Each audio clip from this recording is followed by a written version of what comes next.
There are no constraints on the human mind, no walls around the human spirit, no barriers to our progress except those we ourselves erect. Make your life a story worth telling.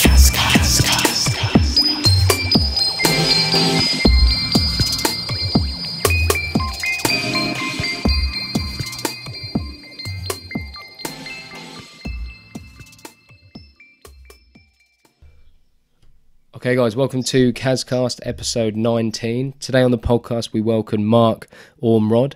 Mark is a former Royal Marines commando. In 2007, when out on foot patrol, Mark stepped on an IED. Thanks to the bravery shown from his fellow comrades, his life was saved. Mark woke up 3 days later becoming the first triple amputee to survive the Afghanistan conflict, and Mark was told by the doctors that he would never walk again and would spend the rest of his life in a wheelchair. Since that day, Mark has used his setback as a springboard for growth and reinvention and has now become an internationally acclaimed motivational speaker, a peak performance coach and the author of the hard-winning autobiography, Man Down. Mark continues to motivate and inspire others to realise their maximum potential and to live a life with no limits. So thanks for coming on, Mark. I really appreciate it, mate. Oh, no worries, man. That's one hell of an introduction. Cool. Nice one, bud. Well, yeah, you deserve it. It's awesome, mate. So how I want to start off with, I just wanted to ask you a little bit about sort of your growing up, like your upbringing. Did you always sort of love like physical stuff, sport, physical challenges? And do you think that's what sort of led you to go into a career in the military? Did you always have your heart set on that? Absolutely not. No? Mate, Okay. when I was a kid, you would be hard-pressed to find me anywhere except for surgically attached to the end of a Sega Mega Drive. Yeah, good times. Good old Sega. Yeah. My balanced diet consisted of having a cake in my left hand and a cake in my right hand. And nice one. It's fair to say I was a pretty chubby child when I was growing up. Okay. So you definitely changed things up a bit then, sort of quite quickly. Well, I'll tell you what happened, right? So I was in school once when I was about 11 or 12, and it was break time, in the morning before lunch. Yeah. And I had this routine, around break time in the morning when I'd have like a cake as a snack. Yeah. And I was sat down in this booth in the dining hall on break time eating this. I remember it was like a pastry that had pink icing on top with little white squiggles on, and it was full of cream and jam in the middle. Yeah. And as I was sat down with my school shirt on, when you sit down, if you're looking at a shirt from the side, sometimes you can, see in through the shirt, and see, a bloke's chest or whatever. And I was sat down, and this kid came over, and he kind of looked in through the side of my shirt where it was opened up, and he just went, "Your body is disgusting." Wow! He just told it how it was, and just went. Right. Yeah. And I'm like, what the hell just happened? And so I kind of, you kind of lose your appetite instantly. So I ditched the cake once he'd gone. Yeah. Went to the gym, not to train, but because I knew that there were full-length mirrors in there. Yeah. Kind of locked the door. It was a tiny little gym, like a broom closet. There was, it's probably about 8 meters squared. Yeah. And locked the door, undid my shirt, and I'm like, damn, he's right. I'm a chubby little bugger, and I don't like the way that made me feel. Yeah. And just coincidentally, I was in the gym, so I looked around and I was like, right, I'm not having that. Mm-hmm. I'm gonna sort this out and change it. And so I started training, and I had no idea what I was doing. Most 11-year-olds don't. Yeah, exactly. Just doing something. I just started doing bits and pieces. A little bit of running. Yeah. Back then, I remember thinking you always had to run or cycle or something to warm up before you lifted any weights. Yeah. This, that, and the other. And started really getting into it, and I enjoyed the way I felt at the end of it, and it became a part of my life. I still didn't get into any sport at school. Didn't play football, didn't play rugby, didn't do any of that stuff. And it wasn't until a couple of years later, I was about probably 15 and a half, and I had my GCSEs coming up, and I just one day randomly I had this epiphany, and I thought, when these exams are done, what am I going to do? Am I going to go get a job? Yeah. Or am I going to go to college and then on to university? So I had to think about it, and I didn't hate school. I had a great time at school. I did pretty well in the exams, as it turns out. But my gut told me that university wasn't really for me, and so I decided that I was going to leave after the exams and get a job. Now, I knew from the beginning that I didn't want a job as such. I wanted a career, something where I could start at the bottom, work my way up, grow as a person, experience things, and ultimately, love what I did and get fulfillment from it. So I had to think about the kind of things that I thought would suit me, and narrowed it down to the police, the fire brigade, and the military. Yep.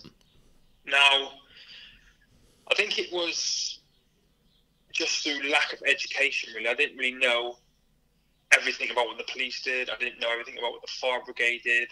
I thought I knew everything about what the army did, and so I decided that I would join the army.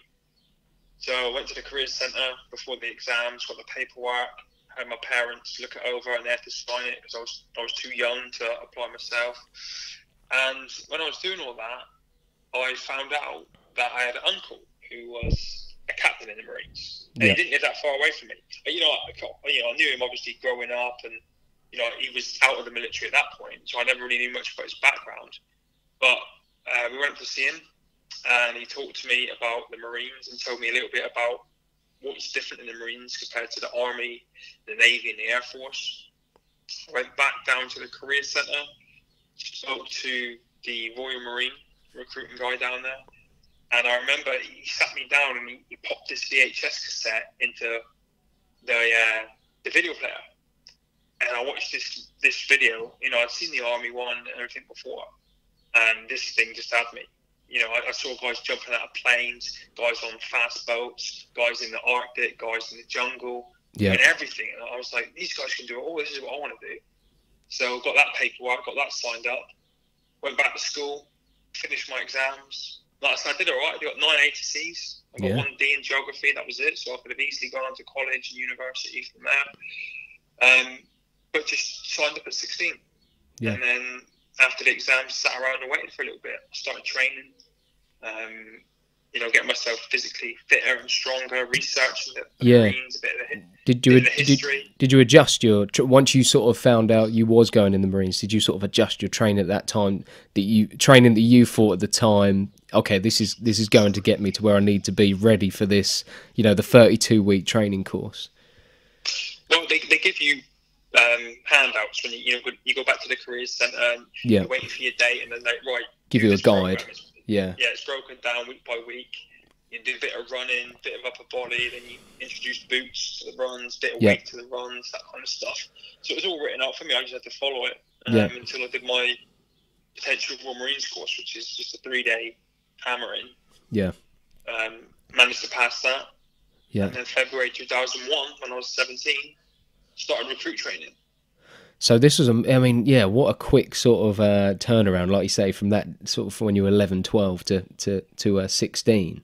So, how is it what you thought the training was going to be like? In terms of how physically and mentally challenging was it harder than you thought, or did you sort of adjust to it quite quickly when you looked around at the other recruits, the other lads? Did you find that you sort of took it in your stride, or were there moments where you were struggling with it? I struggled every day. Yeah. I'm not gonna lie. I remember, even the first night, the first couple nights, waking up at 5 o'clock in the morning. You're in your bed and the lights come on, and everyone's jumping up, getting ready, and I just hated it. And I thought, well, I'm only 45 minutes away. Let me have some more sleep. I was just like, I can get on a train now. Yeah. And at 45 minutes, we're back at home, and this time will end. Yeah. But I used to look around in the evenings, when they're teaching us how to iron and do our uniforms and polish our boots, and everyone seemed to know what they were doing except me. I was constantly like, sorry, mate, can you show me how to do this? Can you help me with that? That wasn't the case. Everyone was clueless. It's just that, you sit there as a 17-year-old thinking, how are they getting it and I'm not? Yeah. But we just take it day by day, and every day is a small victory. Yeah, for sure. Then you just tick the weeks off as they go by, and before you know it, it's done. It was only 30 weeks when I did it. Okay. I didn't do 32. Yeah. Yeah. And do you remember? Can you remember how sort of different you felt compared to like the start at the end? I mean, did you feel like you'd matured a lot, or how did you felt like you'd changed after you'd done that training and had that experience? No, massively. Yeah. You know, it's by the time I finished my training, I was only 18. Yeah. And I remember thinking, this is awesome. Like 18 is a milestone in anyone's life. And I've already got a Green Beret. I've already passed the toughest, arguably the toughest regular forces infantry training in the world. Yeah. You know, the world's my oyster now. I can do whatever I want. Yeah. You know, that's a good feeling. Yeah, definitely. So going on to your first deployment to Iraq. So at the time, what were your emotions like? I mean, you finish your training, like you feel like you're on top of the world, and then you know the reality sits in of you actually having to go away. Were you extremely comfortable with it, or you know, did you have like anxieties and stresses in terms of leaving, you know, your family at the time? You were still, you know, very young. And sort of how did you adjust when you got out there? Did you adjust to that lifestyle out there quite quickly? So I finished my training in October 2001. Yeah. So like 4 weeks before we finished, we were all in the cafe on camp when 9/11 happened. Yeah. So we were like, damn, we finished training in 4 weeks. Guess what we're doing? So we kind of knew straight away that as soon as we finished that training, we were going to be going somewhere and doing something. Yeah. And I mean, I don't think anyone was really too worried about it. You know, you sit there and you think, I've just been through the hardest 30-odd weeks of my life. This is what I'm doing it for.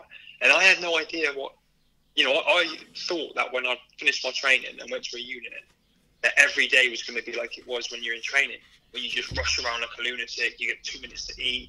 Yeah. It was, you know, and it's not like that at all. But I thought that's what my career was going to be like. And so I had prepared myself for 20 years of getting hammered. Yeah. And so just to go straight into a conflict, I was like, cool, happy days. Let's get that box ticked. Yeah. And then see what the next part of the career brings. I wasn't nervous. I wasn't scared. I was quite excited. But I think when you're around a group of men who are of such a high standard and caliber, it's comforting. For sure. So you're confident in their abilities, and you know you're going to be all right. Yeah, yeah. At the time, like you say, you were very confident. When you look back at your 18-year-old self now, do you sort of look at that young lad and think, how do you sort of picture you as 18 now, in terms of looking back at that experience? And does it just seem a bit surreal now when you look back at being so young and doing that at such a young age? How do you sort of feel about that now? Well, it's stupid, you know. You look at pictures of when we were out in Iraq, and I was like, I look like a paper boy. You know, I look like I should be doing a paper route. And then, you know, I look at 18-year-olds nowadays, and I'm like, yeah, and you was out there. I don't want to sound like one of those old farts. It's like, God, you guys are complaining about stuff, and when I was 18, you know, back in my day, fighting war type thing. Well, I was 19 when I went to Iraq, but you know, I look around now at young people, just I don't know, blaming everyone for everything and having no direction, and I just think, Jesus Christ, just do something, do whatever you want to do. Yeah. Okay. So. In between your sort of first deployment and like your future deployments, because when you sort of watch how they sort of portray it in films, is that some guys will come back after a deployment and they just really struggle with relationships and being back home and not being able to settle like with home life again, and almost just wanting to be back out there and being more comfortable with the military way of life. How did that sit with you in terms of you coming back? I mean, do you have the mindset of, I can't wait to get out there again, get me on another deployment, or how did that work for you? I wouldn't say that. I wouldn't say that I was itching to go back out. I actually found Iraq, for me personally, very boring. It was quite an anticlimax to what I thought it was going to be. Right. But when I came back, so my first draft was in Plymouth, which is where I was born and went to school. And so I came back thinking that I was John Rambo. You know, all the people that I grew up with, all the people I went to school with, everyone knew where I'd been, what I'd done, what I'd achieved. Yeah. So I came back with, you know, my chest poked out, my head held high, thinking that I was the bee's knees, you know. Just proud of what I've done and ready to see what the job had next. You know, it was a good time for me. I wasn't bothered if I never went back there. I wasn't. Yeah, it was done as far as I was concerned. Ticking the box. What's next? Yeah. Okay. And when you're out there, could you describe moments where you was engaged, like with, you know, in like a firefight? Like what is that feeling like? Could you, no matter how much training you've done, is it completely different when it's actually happening, or did your training really kick in them really sort of scary, intense like moments? So in Iraq, I didn't fire a single round. Right. This is what I mean. It was a big anticlimax. Okay. There was bare minimal firefighting. Yeah. You know, you go in, kick some doors in. People generally just put their hands in the air and you march them out, and that was it. Yeah. But in Afghanistan, it was like every day. And you know, when you have that first firefight, your adrenaline kicks in because you've never done that before. You've had bullets going off around your head before in training and everything, but you know, this is a little bit different. Yeah. And I think each firefight is a little bit different. I remember one, I got up we got a shake at 2 o'clock in the morning from the fob that we were working out of. And I ran down. I only had time to grab my helmet and my flip-flops. And I ran down in flip-flops, pants and a helmet into the Sanger that we were in. And there was a young guy in there who looked a bit shaken. He was on the GPMG. So he just looked at me with that kind of takeover look. So I just grabbed the machine gun. Yep. You know, got in this firefight. About, I don't know how many minutes later, everything died down. We just looked at each other and just burst out laughing. You know, I mean, they're in pink underwear. You know, like those really tight cycling short type things. Yeah. With my helmet on, with the chin strap undone, like you see when there was Vietnam film. Yeah, like Full Metal Jacket style. Right. Yeah. With flip flops on, with loads of spent 7.62 casing all around my toes and feet and piled up. Yeah. Like 2 o'clock in the morning, like what just happened? Yeah. You know what I mean? And it's crazy. Yeah. And sometimes these firefights, you just sit on the floor and there's bullets ringing around everywhere, but it's not really danger, if that makes any sense. It's just people taking random shots. No one's really, you know, got any. I mean, they've got a strategy and what they were trying to achieve, but it's just like I could just sit. You know, you see on some films, some lads just crack out a packet of cigarettes and start smoking while they're waiting for. It's completely chilled out. Yeah. So it's just like they're all different. Okay. Yeah. Having your daughter, you had your daughter in 2005. In terms of your mindset about sort of a career in the military, how did that sort of play a factor for you? Because I know you left the military in 2006. So what was that the thing that made you left it? Is there a correlation there? And how did it sort of change your mindset after having your first child? Do you know, I just thought, so I passed up my training at 18. Been to war at 19. That's 2 boxes ticked. Yeah. I'm 21. I'm 21 years old here. I've done pretty much what some people would wait 22 years of their career to do. I've done it in like 3 or 4.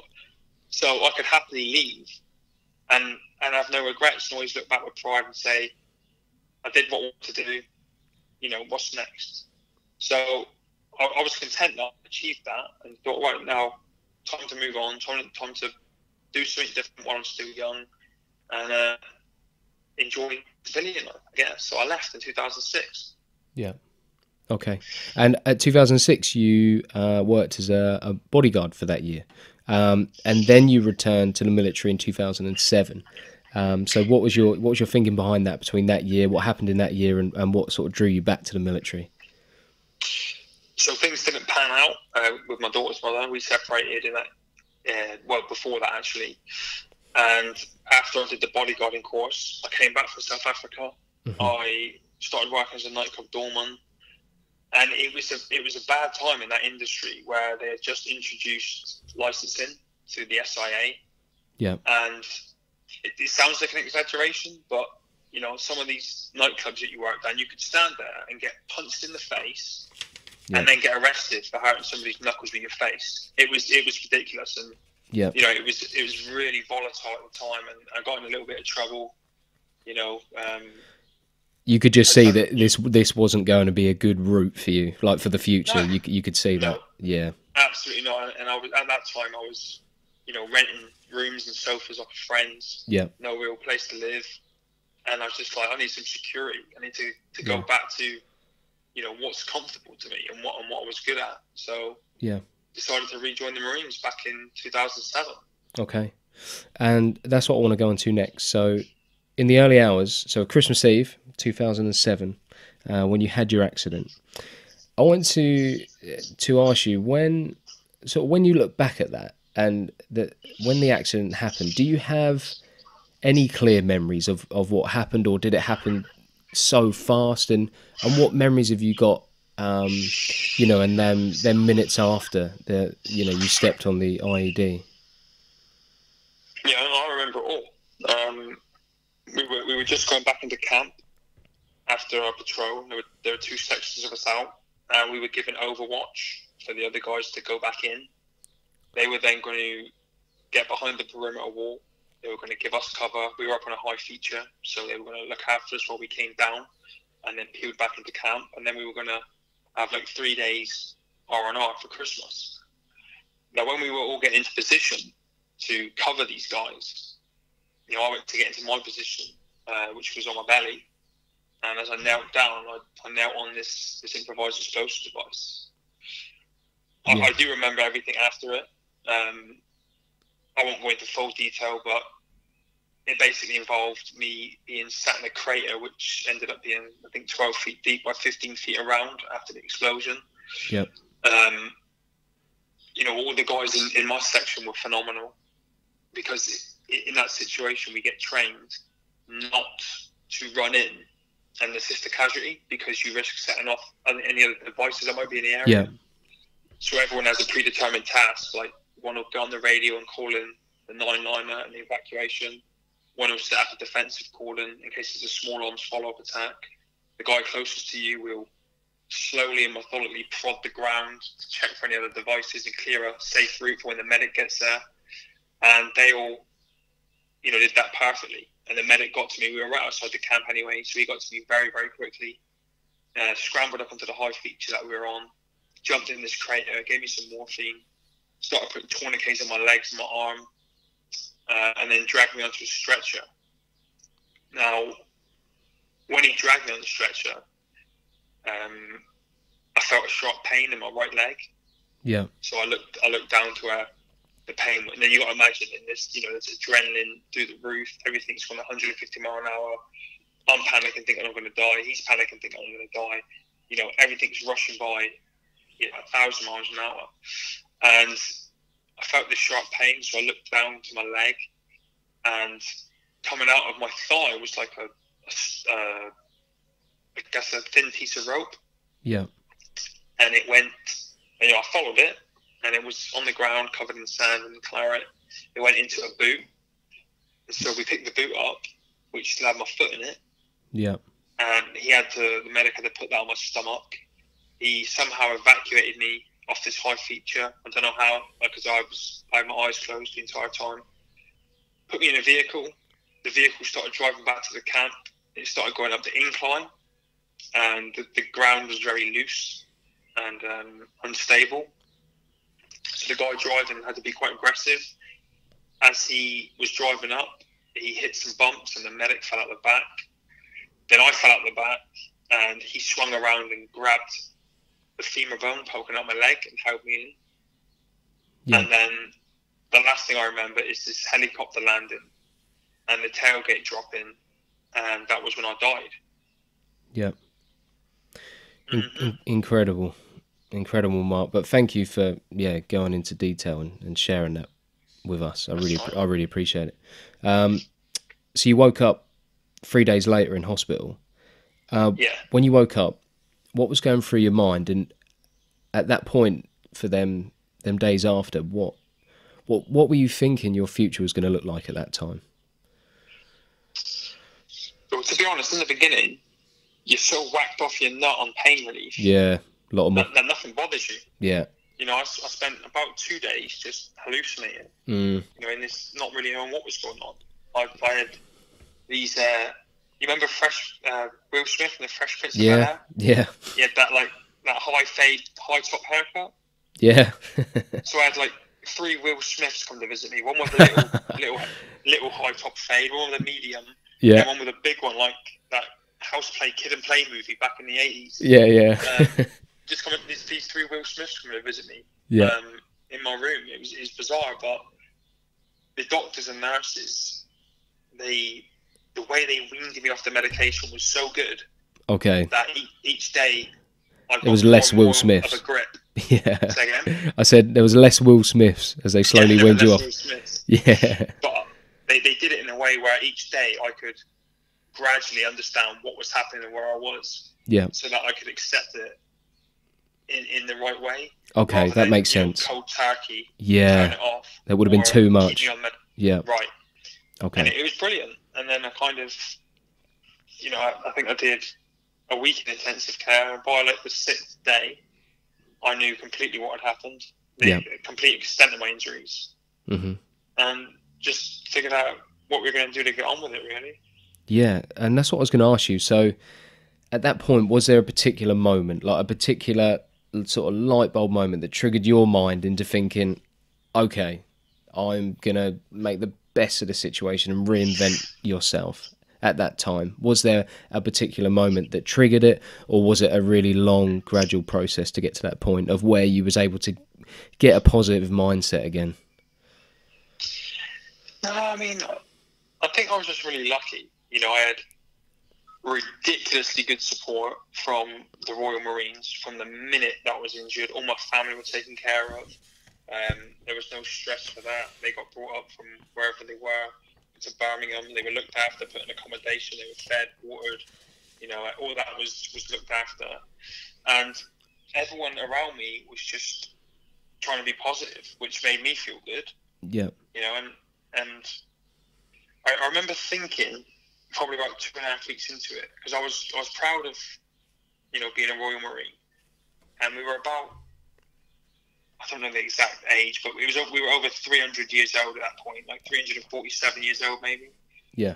And I remember thinking that for 347 years, men have come before me who are elite and who have done some incredible things and shaped history.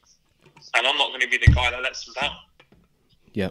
I didn't want to be the guy that let the team down. So I used that to motivate me, and it pushed me through some of the difficult times early on. That's how strong that team, that's how strong that, like you say, the Royal Marines and that mindset and that brotherhood, that's how strong it obviously is. Yeah, that's it. I mean, if I was going to go down in history for anything within the Corps, it was going to be for being the guy who was like, yeah, cheers, thanks for that, what's next? Give me the next challenge. Not, oh, my life's over, I hate this, and giving up. Yeah.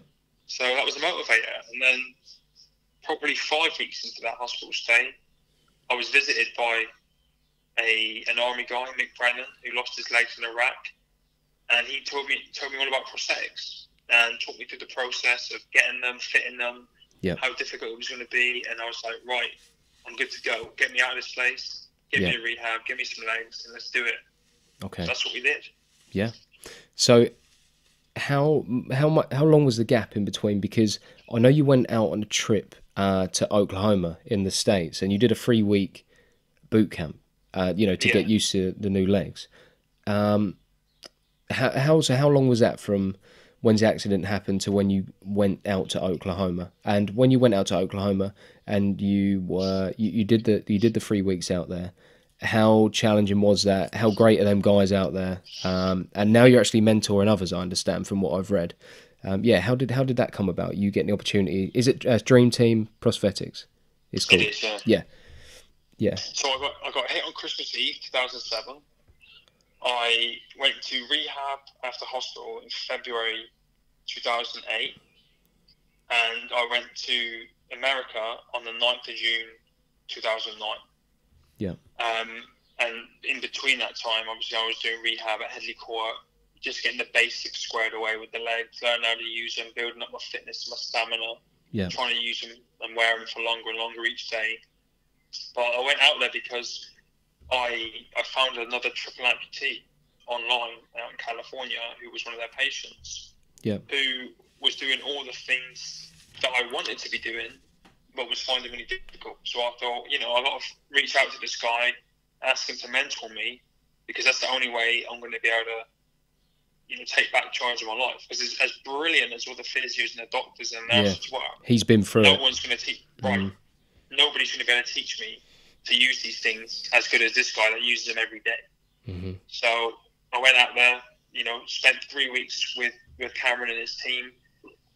The only thing I can compare it to is the final stages of Royal Marines training, where you go to this place and there's a line you got to cross, and it's like you're crawling to the line with your teeth in the tarmac trying to drag yourself over it. Yeah. And it's just unbelievable. And then you finally get over that line when you think you can, and it's like a light bulb goes off in your head, and you're like, I've done it. That's it, I'm done. I've crossed the line. Yeah. We've achieved it. And I remember it was literally like 3 days before the end of the 3-week period. And I've been walking around a roller coaster park, riding roller coasters all day in Texas, a place called Six Flags. Yeah. It was 108 degrees most of the day, and I had sweat profusely walking around this theme park, and then got so dehydrated that my body sucked the moisture back up my t-shirt. Yeah. And I was walking to the car at the end, and I was covered in blisters and sweat, and my back felt like it was going to snap, and my legs were throbbing, and they were sore. And I was just walking to the car, and it reminded me of the last part of the 30-miler we were doing training. Yeah. And I thought that there was this hill on the 30-miler called Riders Hill, and it's got a false summit, and you get up there and you think you've done it, and you know that the end's just over that hill, and you haven't done it. You're just about halfway up there. And it was like that, walking back to the car at the end, and I sat in the car, and my whole body felt like it was going to snap. Yeah. And we drove from Texas to Oklahoma. I slept the entire way, and I just thought, I've done it. That's it. I've pushed through all the barriers, because I wasn't allowed to use a wheelchair. I had to leave my wheelchair in the UK. Yeah, because I read so since 2009, you've never used a wheelchair again, and I suppose them 2 years must have been, I can imagine, like mentally, they must have been so tough from that 2007 to 2009 before you got the prosthetics. So at that point, when you finally got that opportunity to go out to Oklahoma and get your prosthetics, that must have been such a motivator for you, because I can imagine it was so difficult for you. I can't imagine how difficult it was them 2 years. So when you got them, I suppose it just completely changed your life and your mindset again, and you could plan a whole new future for yourself. Yeah, I mean, you say that though, but it takes a bilateral above-knee amputee anywhere between 300 and 500% more energy to do anything than an able-bodied person. Yeah. So when I was out in America, I was begging for my wheelchair back. Right, okay. Every morning when you get up, you imagine it's almost like running a marathon every day, and you get up and you've got blisters on your feet, and your feet are swollen, and your legs are hurting, your knees are aching, your hip and back are aching, and you're just like, I want to take a day off and go in a jacuzzi. I don't want to put my running trainers on today. Yeah. Every day you have to squeeze my legs into my prosthetics, grit my teeth, stand up on bruised, blistered legs, and just keep walking for another day, and then another day, and then another day, until eventually your body's just like, okay, this is normal now. And it was horrendous. Like, my back was just in pieces. Lucky I was so young, I think. Yeah. Because everything just hurt. Yeah, and how many years did it take for you to get to the point where everything sort of stopped hurting and you could manage it, and you could? It must have taken a long time just to get to know, just to get to know your body and to know what you could manage. Yeah, I mean, it's a constant process. Yeah. Like I get around every day living a normal life. Yeah. Doing everything I did before, but things like, for me, like going to Alton Towers. That's an epic. Yeah. Just walking around on my feet all day, up and down hills, in and out of rides, wherever it is, walking from the car park, everything. That's just like, imagine if you went to Alton Towers all day, you jogged on the spot when you were stood still, and you ran from ride to ride. Yeah. And you were just running everywhere. That's the kind of energy expenditure it takes me. Yeah. So, I use them full time, but it's still now not easy every day doing stuff. I can imagine. Yeah. Okay. 2010, Mark. So after you went to Oklahoma, so you started working for the Royal Marines charity, which is which must be great and must be really rewarding, knowing that you're supporting and growing awareness for you know, about the charity for other military veterans such as yourself. So what does your work schedule look like for the Royal Marines charity? Do you know what? I'm unbelievably lucky with the job I've got, because it's not a 9 to 5, which I don't think that would work for me with my situation. Mm-hmm. But it's the way my life is now. Everything is work and everything isn't work. So, you know, Friday night I'm going to a fundraising dinner. Now that for me is a night out. It's a chance to meet with some friends and some new people and have a bit of fun. But it's also work, because I work for the charity. So I'll be networking and I'll be telling people about the charity when they ask me, you know, and on the other side, you know, tomorrow at 3:15, I'll be picking my kids up from school. I won't be in an office until 4:30 or 5 o'clock at night, because that works for me. As soon as we finish this podcast, I'm hopping on my computer and I'll be emailing. Yeah. So I'm quite lucky in, you know, the way technology is nowadays, that I don't have to be stuck in an office from 9 to 5. Yeah. And the job is life, effectively. They're kind of merged into one. That's brilliant. That's brilliant. So it's something you just, like you say, you really enjoy, and it's just become part of your life and part of you. Yeah, and I don't feel like I've left. Yeah. You know, when you get injured and your career's cut short, you're still doing your part. You're still contributing to the Royal Marines. Yeah. Yeah. Yeah. So I still work at Livingston on Mondays. I go up to where we do our training every Monday, and I work in the wooden hut up there with the charity. And you know, that Monday just gone, we did a groundbreaking ceremony on a big new family centre that we're going to be building. And I'm around everyone from RSMs to brigadiers to the commandant general, deputy commandant, all those. So I'm around these people all the time. It's just very different now in the fact that before, the only time I meet half these people I meet now is if I was in a lot of trouble. Whereas now, because it's for the charity, you know, I'm out there with these events and, you know, meeting some really cool people. That's brilliant. That's really cool. I wanted to ask you about the Invictus Games as well, because when was that transition between you know, getting used to your prosthetics and slowly building the strength back in your body, and actually going from that to competing at a high level? When did you first have the idea? How did it come about? And how did you select your events, and like what did you find challenging and that sort of thing? Could you give us just a brief sort of overview of the Invictus Games and that sort of journey you went on to compete? Yeah, so when I was first injured, what I noticed in rehab was when people got injured, whether they did sport or not, when as soon as someone lost a couple of digits, they jumped straight into sport. They're like, this is what I want to do. I want to be a Paralympian. And everyone would always come up to you and say, so when are you going to do the Paralympics then? I'm like, what are you talking about? Just because I've lost some limbs, I don't have to do sport and don't have to be a Paralympian. Yeah. And I was focused on just becoming a full-time prosthetic user back then. Yep. You know, so I did that thing in 2009. And then the children, you know, more children came along. So that kind of diverted my attention. But in 2016, I was sat down at Christmas, like I do every year, and I start sketching out my goal list for the following year of what I want to achieve. And 2017, Christmas Eve, was my 10-year anniversary. So I thought, right, what haven't I done that I can do this year, which is a bit more special, which I'll really remember, which will help me celebrate 10 years of life post-injury. So I sat there and I thought about it, and I was like, I've never done any sport. I've never done any sport. Not only have I not competed in sport, I've never even tried any of these sports. I went back into lifting weights and, you know, keeping fit, but I'd never done any sport. And I'd seen a lot of my friends and a lot of the guys I went through rehab with doing the Invictus Games, not only just crushing it and winning medals, but because I knew them from rehab, I saw the massive effect it had on them from where they were in dark places in rehab to how it propelled them forward to just get their independence back outside of the sporting world. So I thought, you know what, I'll give that a shot. And I'll jump into the deep and just apply for the Invictus Games and see what happens. So I applied, was fortunate enough to make the team, and then very stupidly thought, that's all right, I'm a Royal Marine. I'll just turn up, I'm fit as hell, smash the life out of these people, and then go home. Yeah. And it did not turn out that way. Didn't pan out like that. No.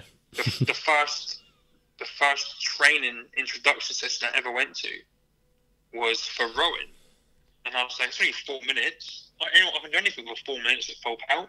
Yep. And I sat on a rowing machine, and I went hell for leather for 4 minutes, and I don't remember the last 30 seconds of it. I went temporarily blind, where I was about to pass out because it was so hard. Yep. And then when we stopped, even though I couldn't see properly because my vision had gone, I knew people were watching, so I kind of, in my mind, I was saying, just act like you're all right, mate. Get off the machine. Yeah, just act like you're fine. Yeah. And bum walk back over to where your legs are, get them on, and just walk out like, yeah, that was easy. Yeah. And I unstrapped myself from the machine, sat on the gym floor, waddled over to my legs, yeah. And then my vision started coming back, and I was like, holy shit, I really, really got this wrong.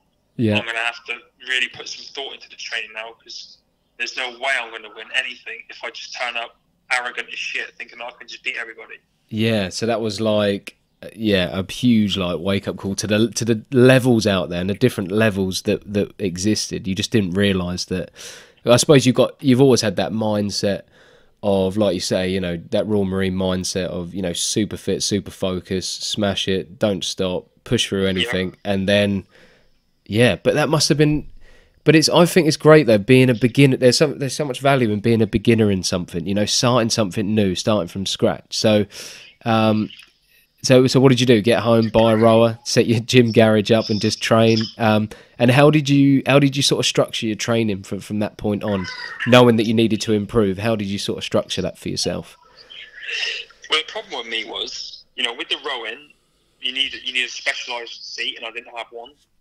Yeah. In that first session, my arm came off because of the sweat, so I had to figure out a way to keep my arm on. I needed to get out of a seat. The hand bike I had, because I was doing hand biking as well, was so unfit for purpose, it was unreal. But I thought, okay, if I can train on it, I'll be training really, really hard, and then when I get a better bike, it's going to be easy. So I got a turbo trainer and used that to start with to get my cardio fitness up. I started trying to figure out how to swim properly, because I just go around in a circle with one arm. Yeah. And I didn't know how to, so I had to figure out slowly a technique and a strategy to be able to swim in a straight line, and then just carried on lifting weights until the camp started and I could use equipment and ask people's help and get coached by other athletes about how to overcome all the issues I was facing, because it wasn't just a fitness thing for me, it was this massive amount of detail to all the equipment and the kit you use, and like I say, all these different techniques, like putting roll-on deodorant on my arm stump before I put my liner on, before I apply my arm so it stays on. Yep. When to take energy gels and when not to, so you don't throw up. There's so much to it. Yeah. Yeah, and I wasn't used to any of that stuff. Yeah. So I just figured a lot of it out as I was going. And I'll be honest, in the first year in Canada, looking back on it, I was a mess. Again, I don't think I really listened to anything my coaches told me. Yep. You just went at it. Yeah. I did within reason, but I was like, but you don't know what it's like to have a prosthetic arm, so I've got to do it this way. And okay. What do I need a strategy for? I don't need to know when to sprint and when to. You just need to go hell for leather. Yeah. Yeah, and it didn't work. Well, it did to a degree. Yeah. But I didn't do as well as I thought I could do. Okay. Which is why I went back in 2018 over to Australia, and I listened a lot more. Yeah. That year in coaching. And I knew where I had to improve, and I knew what I was good at, what I was bad at, and where the tweaks had to come. And so I just focused on that from then on. And that's where you won your 2 gold medals? 4. Sorry. 4. Yeah. 2. No, double that to 4. Yeah. Yeah, let's not get it wrong. 4 gold medals. So that must have been, going from that to winning 4 gold medals. I mean, that's a hell of a turnaround. So what do you attribute that to? Sort of what you just said, and how you sort of you explained it, but you just started listening more. But was there one big thing, or was it just putting all them little things together, all the little pieces together? What's the main difference that got you them gold medals, do you think? I think it was the tweaks and adjustments that I made in my training, but also you know, this is just the way I am. Right? So when I turned up in Canada for the 2017 games, I had never ever competed in this kind of environment before, so I didn't know what to expect. I didn't know half the rules for half the events I was in. It wasn't really part of the training camps. It was just teaching you how to do the sport. It's not what the rules and the etiquette are. So I didn't know certain things, that when you dive in the swimming pool, you only allow, you have to, you know, if you've got legs, you can only kick like, I think 3 times or something, or you get disqualified. Yeah. I knew all this the second time round. And so I was more confident going into it on the starting blocks. So I know what I'm doing now. And, you know, I had done things like in the swimming, I knew how many strokes I could hold my breath for. And I knew how many strokes it took me to get from one end of the pool to the other. Yeah. So I could count it. And if I saw someone overtaking me in the swimming pool, I'd be like, don't panic, Mark, because you know you've got 4 more strokes left. And by the time we turn around, they're going to be knackered. And that's when you pick it up, rather than just go, go, go, go, go, yeah. go, go, go, go, go. Yeah. Same with the rowing. Rather than go like a lunatic, I knew the points in the race, you know, where the timings were, where I had to pick it up and where I could relax. And I knew exactly how many more sprints I had left in my body. Rather than just guessing, I had a strategy for these and I practiced over and over and over and over again the strategies. So I pretty much knew what the outcome was going to be if I just stuck to the plan from the outset. Now, maybe someone had a better strategy than me, maybe they didn't, but I knew that the way I trained, that I was peaking at that point and PBing, and if I just did what I did when I PB'd, then I can't do any more than that. Yeah. That's all I can do. Yeah, and it, like you say, it's just building up that intelligence with the sports. It's just being smarter with it, isn't it? That's what it all comes down to. There's a lot to be said for that. You know, when you can sit on those blocks or get ready to go and you're confident in your mind about exactly what you're doing, rather than just going like a lunatic with no clue. For sure. You know, it makes a big difference. Has getting involved in, because I know you're involved with the Royal Marines Jujutsu now, because I see on your social media, what has Jujutsu done for you? Because I've done a bit of judo, a bit of Jujutsu myself, and I know, you know, when you're rolling with someone, like how important it is to stay relaxed but focused at the same time. You have to get in this place in your mindset where you're fired up and you're focused, but you are sort of relaxed at the same time. And it's a very sort of mental sport, as well as physical. So what has that done for you getting involved with Jiu-Jitsu, and has it become sort of, could you not imagine not doing it anymore? Has it just become part of your life, something you really enjoy? Yeah, it's like another brotherhood and another family. Yeah. You know, like I think, you know, before I was injured, I had fought Muay Thai, full contact kickboxing, and I boxed for the Marines. And in all of those sports, when you go sparring, you know, whether people admit it or not, most of the time they're trying to take your head off, even when you're sparring. Yeah, it's hard for it to be controlled. Yeah. But in Jiu-Jitsu, it's not like that. You're always trying to teach each other, and you could be rolling, and I could be rolling with someone more experienced than me, and he'd be, right, mate, do this now. If you do this, you've got this. And I'm like, dude, I'm trying to beat you here, and you're telling me how to do it. And he's like, yeah, no, this is how you do this. Try this. Yeah. And it's like, oh, thanks, mate. I appreciate that. Yeah. And your brain is always ticking. You know, you're just like, right, he's putting his hand down. I know what he's going to do now. Now I can use this part of my body to do this and this. And you're kind of defending before you need to defend. And it's like chess. You're trying to preempt the moves and then figure out what you can do. Yeah. So it keeps your brain active as well as your body. Yeah. And, you know, you don't have time to worry about the mortgage or, you know, the news or the economy or anything when someone's trying to choke you. All you want to think about is surviving. Yeah, it just puts you right in the moment. It puts you, because if you're not in the moment, well, you're going to be in trouble. So you have to be in the moment. You have to be. Yeah, you put your phone in your bag and you're not stuck to a screen, and no one can call you or text you, and you have to answer it instantly, and that's just your time for you to improve yourself. I agree. It's it's an amazing thing to get involved with. So for the future, what are your personal goals? So at Christmas last year, what did you write out for this year? Have you got plans for Invictus Games? You want to get some more gold medals under your belt? What are your sort of personal goals for the future? So I achieved one already, which was to get a documentary I made on Amazon Prime. So that's up there now, which was awesome. Yeah, which is amazing. Something on that platform. Yeah. I literally, what day is it today? Wednesday. So yeah. Monday, was it yesterday? It was yesterday. Secured. I've got a friend coming down, and she's ghostwriting my second book for me. So we've just got accommodation for her around the corner for me for 3 weeks in June, where we're going to write my second book.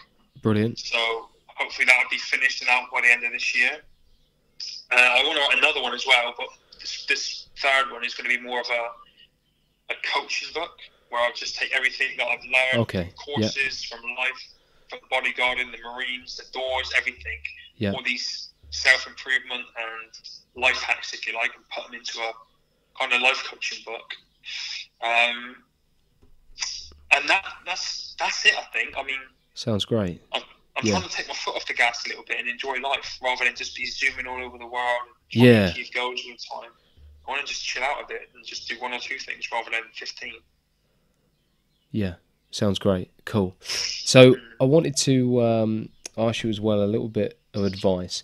Anyone listening to this, and I can't think of a better person that I've ever spoke to who can give this advice. Anyone that's really going through some tough times and really struggling, so some really hard times, and they want to really turn their life around and, you know, perhaps achieve some goals, but they're sort of stuck in a rut, and, you know, they're feeling really bad about themselves for whatever reason. It could be mental health or whatever it may be. Is there any sort of advice that you could give to people, if people are listening and they're looking for a bit of inspiration? The first thing I would do is get inspired. Yeah. So for me, you know, my inspiration usually comes when I'm in the gym and training. That's when I have light bulb moments. That's when I get angry and motivated and fired up, and I'm ready to, you know, hit that next goal. But some people, it might be music, something could be art, it might be a movie, whatever it is that inspires you. Do that, because you've got to get in that upbeat, fired up frame of mind to be able to progress and move on. So once you do that, write down the things you want to achieve. And the key to that is just forget anybody else exists. Forget anyone who's going to point a finger and go, you can't do that, or that's stupid. You know, you want to write down earn £25 million in 5 years, write it down. Write everything down that you want to achieve. Yeah. And then edit that list, you know, to it's a little bit, you know, you can't be too outrageous, you know, but make it realistic and then write that down and develop some sort of plan.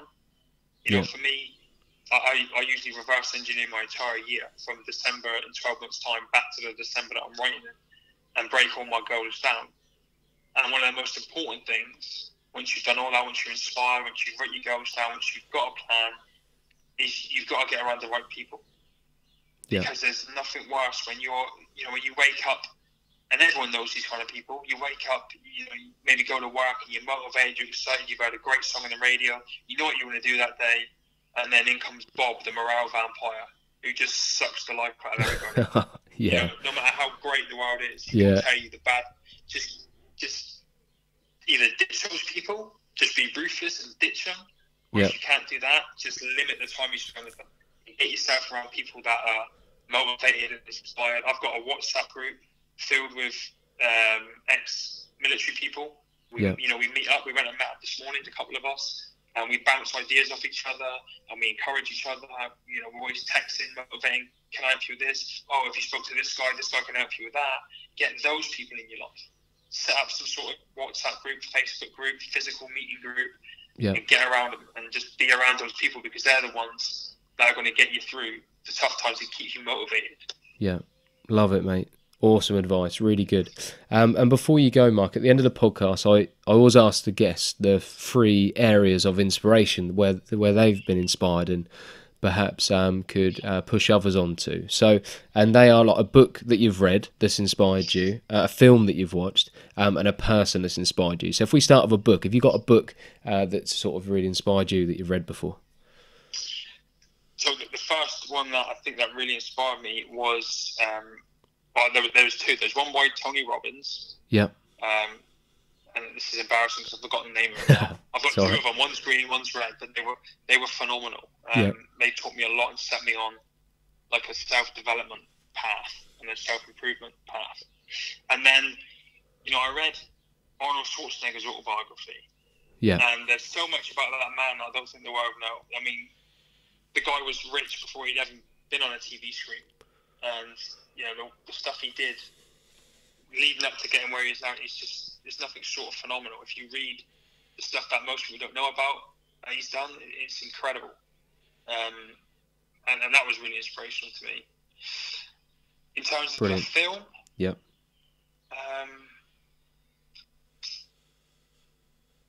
I don't know. It's hard. Really, what about an Arnie? What about old Predator, an old classic? Well, yeah. No, I was going to say that because I grew up on those films. Yeah. I wouldn't. They inspired me, as in. Yeah. They always made me want to be like the tough guy and the hero, but also the gentleman that did the right thing. Yeah. But I love Forrest Gump. Yeah, actually, yeah. In one of the episodes, someone has said Forrest Gump before on the movie bit, and I think because in Forrest Gump, there's just so many positive messages in there. It's a brilliant film that everyone loves. Yeah, you look at it and you've got this guy who starts with leg braces, who everyone makes fun of, who's not very smart. Yeah. And then he goes on to win like the Congressional Medal of Honor, become a multi-millionaire, runs across all these, it's like world champion ping pong player. He just doesn't, because he's slow. He doesn't seem to understand. You can't do things. He's like, I don't understand what you're saying, so I'm just going to do it. He's just going to do it anyway. More people kind of need to take that mindset approach and be like, I don't understand what you're saying when you say I can't do it, so I'm just going to do it anyway. Awesome. Yeah, that's good. You can't beat it. Sorry, and the last one was a person that has inspired you, a particular person. Oh, man. I know that's hard to say. I know it's a difficult one, but someone, because at different stages of your life you get inspired through different people. But if there was anyone in particular, if there was anyone in particular, or a group of people, or for this stage of my life, I'm going to have to say, when I was learning to walk, it was Cameron, because I thought I was a big, rough, tough, fit Royal Marine, and it was killing me. And I saw this guy that made it look easy. Yeah. And I'm like, God, man, I got so much respect for that guy. I just need to learn from him. Yeah. And, if it wasn't for him and his team and the people around him at the time, then I wouldn't be nowhere near where I am now. Yeah. Awesome. Cool. Mark, it's been a real pleasure and honour talking to you. I really appreciate you. I know you're super, super busy, so I appreciate you giving me this hour to chat. So I really appreciate it, mate. Thanks so much for coming on. Cool. My pleasure. If people want to get in contact with you, if they want to see, if they want to talk to you, if they want to watch you do a talk, I mean, what's the best way to get in touch with you, like website and social media and that sort of stuff? Yeah, I'm on social media daily on all the major platforms: Instagram, Patreon, Twitter, Facebook, website. Yeah. I've got a podcast, No Limits Podcast, so you can get me on there. I'm pretty easy to get hold of. Yeah, definitely. And I'll put all the links up for your documentary, your book, and all your Instagram. I'll post all that. So. And when I post it, if people want to check you out, get in contact, they'll have the links there. So once again, mate, thanks for coming on. It's been great. Pleasure, mate. Cool, guys. Well, I hope you enjoyed that episode, and I'll catch you guys soon. Peace.